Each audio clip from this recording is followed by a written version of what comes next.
يا صل وسلم دائما أبدا على حبيبك خير الخلق كلهم مولاي صل وسلم دائما أبدا على حبيبك خير الخلق sebaiknya kita melakukan sholat witir yang dilaksanakan setelah isya ataupun setelah kita melakukan sholat tahajud.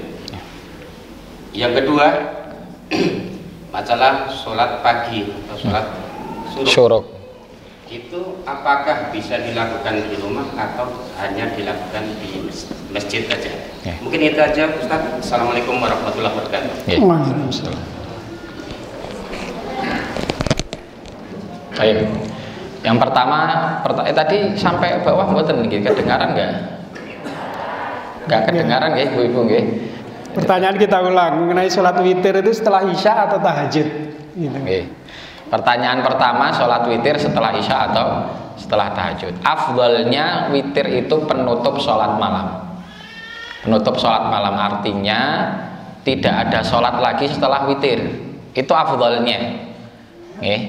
Maka pelaksanaan witir itu lebih afdal ketika dilakukan setelah sholat tahajud. Dulu pernah kita bedakan antara qiyamul lail dan tahajud. Apa beda qiyamul lail, apa beda tahajud? Tahajud itu sholat yang dilakukan setelah kita tidur. Ya, wa minal laili fatahajjad bihi nafilatan lak. Tahajud itu sholat yang dilakukan setelah kita tidur. Kita tidur, bangun, kemudian kita sholat. Itu namanya tahajud. Sedangkan qiyamul lail adalah sholat yang dilakukan atau ditegakkan di sepanjang malam itu, baik tidur dulu atau tidak. Maka tahajud bagian dari qiyamul lail, tapi tidak setiap qiyamul lail disebut tahajud. Termasuk ketika kita sholat itu ba'da isya. Jenengan habis sholat isya, pengen nambahi sholat, monggo. Ya, sholat 2 rakaat, 4 rakaat, 6 rakaat, 8 rakaat, monggo. Kemudian habis itu ditutup witir. Maka ini disebut qiyam apa? Qiyamul lail. Salat apa? Qiyamul lail. Tapi bukan disebut tahajud, karena tahajud itu harus tidur dulu bangun. Apa harus akhir malam? Saat enggak. Jenengan tidur bangun jam 11 kemudian sholat, ya itu tahajud juga. Hanya waktunya di awal malam. Ada yang tahajudnya di pertengahan malam jam 1. Tidur jam 1 bangun sholat, itu sholat tahajud juga. Paling afdol di akhir malam, karena sepertiga malam akhir itu adalah waktu ketika Allah Subhanahu wa ta'ala sangat dekat sekali dengan kita. Dalam satu hadis disebutkan Allah turun ke langit bumi, ke langit dunia, langit yang paling dekat dengan dunia.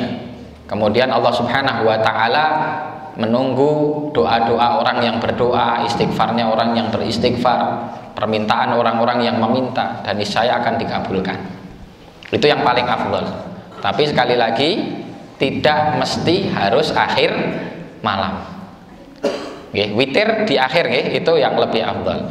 Yang tidak mampu atau karena nanti kalau saya di akhir malam kayaknya tidak bangun, biasanya kebablasan sampai adzan subuh. Ya, apabila berat untuk bangun, maka disunnahkan witir dulu sebelum tidur. Witir dulu sebelum tidur. Ya, kadang itu juga sunnah yang langsung disebutkan oleh Rasulullah SAW. Apabila engkau tidak mampu, maka sholatlah witir sebelum tidur. Artinya tidak mampu melaksanakan witir di akhir malam. Wallahu a'lam. Kemudian yang kedua tadi, Sholat syuruk. Sholat syuruk apakah dilazimkan di masjid atau di rumah? Hadisnya berbunyi man shalla al-fajra fi jama'atin. Man shalla al-fajra fi jama'ah. Ya, jamaah. Tidak disebutkan di masjid memang. Secara qaid atau secara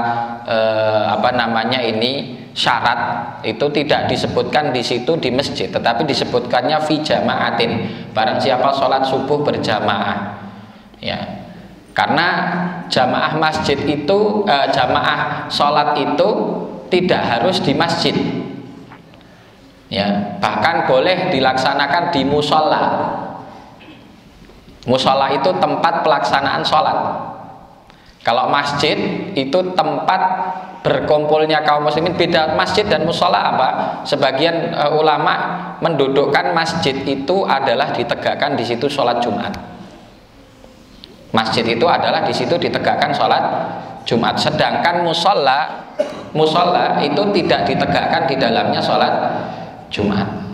Di beberapa daerah ada seperti surau, ya, karena mungkin masjidnya agak jauh. Kalau sholat jamaah itu ada kayak, kalau orang dulu bilang langgar. Kalau orang Malaysia bilangnya surau. Di situ cuman buat sholat berjamaah tapi nggak dipakai Jumat. Jumatnya nanti di masjid yang besar. Jadi tadi kita bedakan dulu antara istilah masjid dan juga musola. Sholat berjamaah juga diperkenankan untuk ditegakkan di rumah. Ya, diperkenankan untuk ditegakkan di rumah. Dalam mazhab Syafi'i, hukum sholat berjamaah di masjid itu sunnah muakkadah, tidak wajib. Berbeda dengan mazhab Hambali yang mengatakan sholat berjamaah di masjid bagi laki-laki wajib. Tapi menurut mazhab Syafi'i dan juga mazhab yang lain ada 3, jumhur ulama. Jadi Hanafi, Maliki, Syafi'i selain Ahmad itu berpendapat bahwa sholat berjamaah di masjid itu tidak wajib. Ya, kalau tidak salah hanya Hambali saja yang berpendapat akan kewajiban berjamaah di masjid bagi laki-laki. Maka di situ lafadz hadisnya man shallal fajra fi jama'atin tsumma qa'ada, kemudian duduk. Setelah sholat berjamaah dia duduk. Apa yang dilakukan? Yadhkurullah ta'ala, duduk untuk mengingat Allah, berzikir. Nah, jadi syaratnya itu pertama sholat jamaah, kemudian duduk. Bukan sholat jamaah habis itu tiduran, atau sholat jamaah habis itu urusan lain. Duduk tapi bukan untuk ngaji, bukan untuk zikir. Zikir itu bisa dengan zikir mutlak seperti subhanallah, alhamdulillah, Allahu akbar. Bisa juga dengan membaca Al-Quran, karena membaca Al-Quran juga bagian dari zikir. Setelah zikir itu sampai terbitnya matahari, ya, kemudian melaksanakan sholat 2 rakaat. Jadi syaratnya tadi sholat berjamaah, kemudian duduk zikir sampai syuruk, baru sholat 2 rakaat. Kalau tidak dilakukan serangkaian ini, boleh nggak sholat syuruk? Boleh, tapi namanya bukan sholat syuruk, namanya duha. Karena awal waktu duha itu ya syuruk itu, ya, dan dia kehilangan pahala yang di hadis. Pahala di hadis disebutkan dia mendapat pahala haji dan umroh secara sempurna. Tapi gara-gara sholat subuhnya nggak berjamaah, atau dia berjamaah tapi habis itu tidak duduk dan zikir sampai syuruk, ya, maka dia tetap dapat pahala, tapi pahalanya bukan seperti pahala di hadis. Pahalanya hanya mendapatkan pahala sholat sunnah duha. Paham gak? Ya salli wa sallim daiman abadan ala habibika khairil khalqi